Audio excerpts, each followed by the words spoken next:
Welcome mga ka-For The Body sa ating YouTube channel. At kung bago ka pa lang, i-subscribe nyo po, i-follow nyo po ang channel natin, i-like nyo po itong video na to, then click subscribe and i-hit yung notification bell para lagi kayong updated sa ating lahat ng mga videos. So ito na, panoorin na natin mga ka-For The Bodies.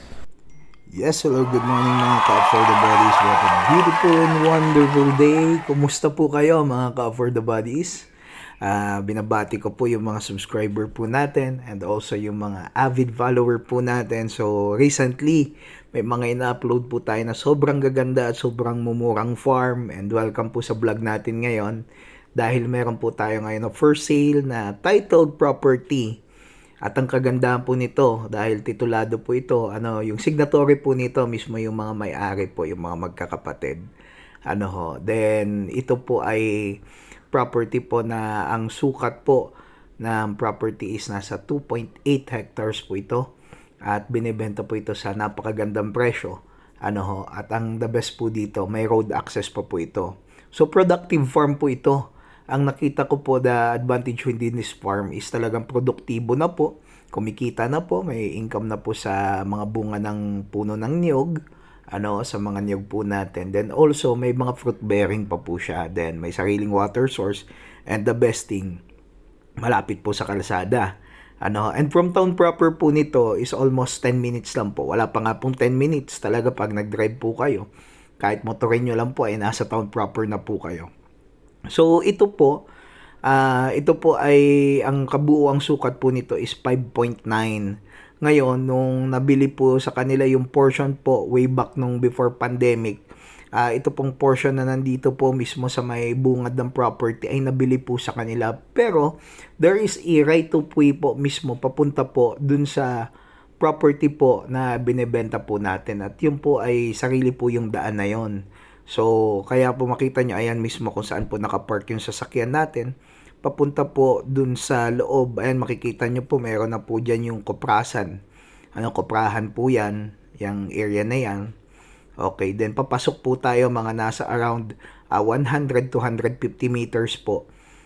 May daan naman na po yan, sarili po yung daan yan ha. Hindi po yan hihingi tayo ng daan dahil sarili po yung daan na yan. Para po doon sa property po nakahati nung 5.9, which is yung 2.8 hectare.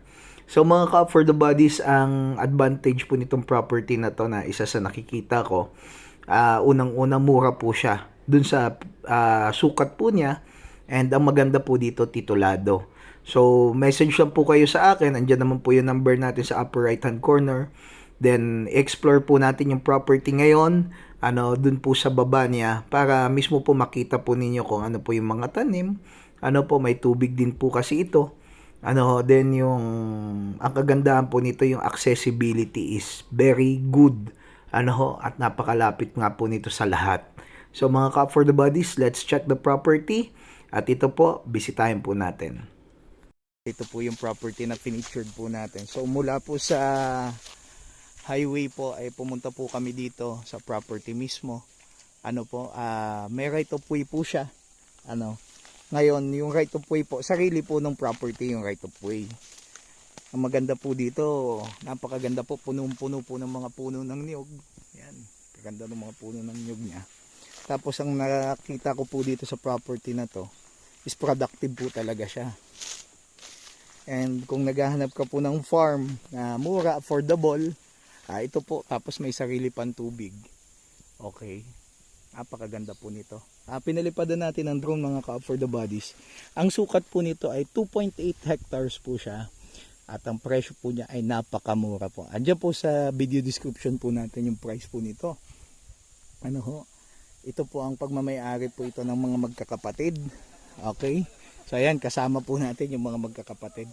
So sila po yung mga may-ari mismo.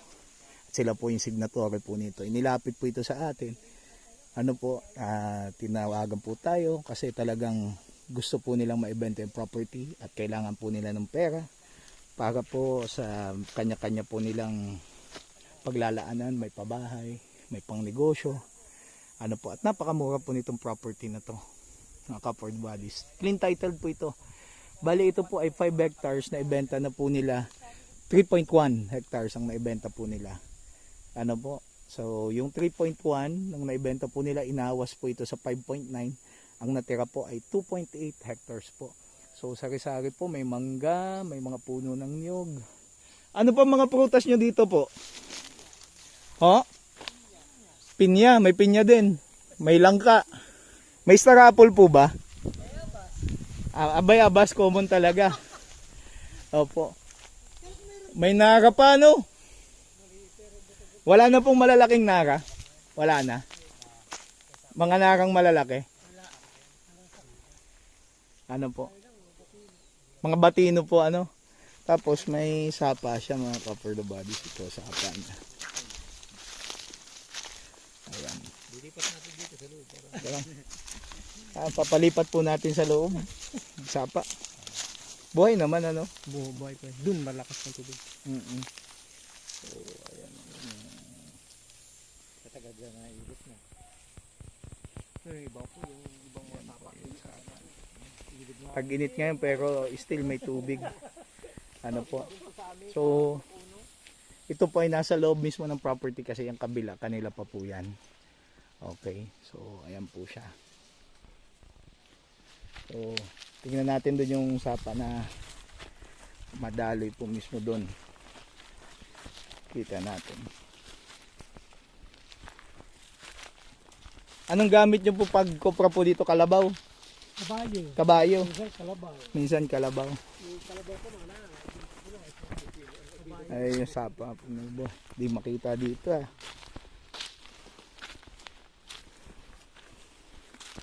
Ayan oh.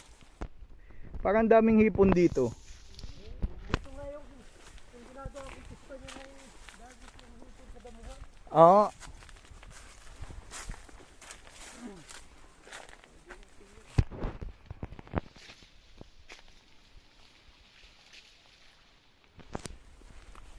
So ayan nga po mga ka-for the bodies yung title ng property. Nag-blurred lang po tayo ng ilang mga importanteng portion. Pero ayan po, malinaw po. Ayan po yung sukat po niya, 5.9 po yan. Pero nabili na nga po yung 3.1 kaya 2.8 na lang po yung ibinebenta po dito. So titulado po ito, malinis po. May extrajudicial settlement po yung mga magkakapatid. So mga ka-for the bodies, hanggang dito na lamang po yung property po natin and yung video natin for today. At higit sa lahat, nagpapasalamat po ako sa lahat ng mga sumusuporta po sa atin and mga ka-for the bodies. Until next videos po tayo. So bye-bye for now. God bless everyone at tanging sa Diyos ang lahat ng kapurihan. Bye-bye.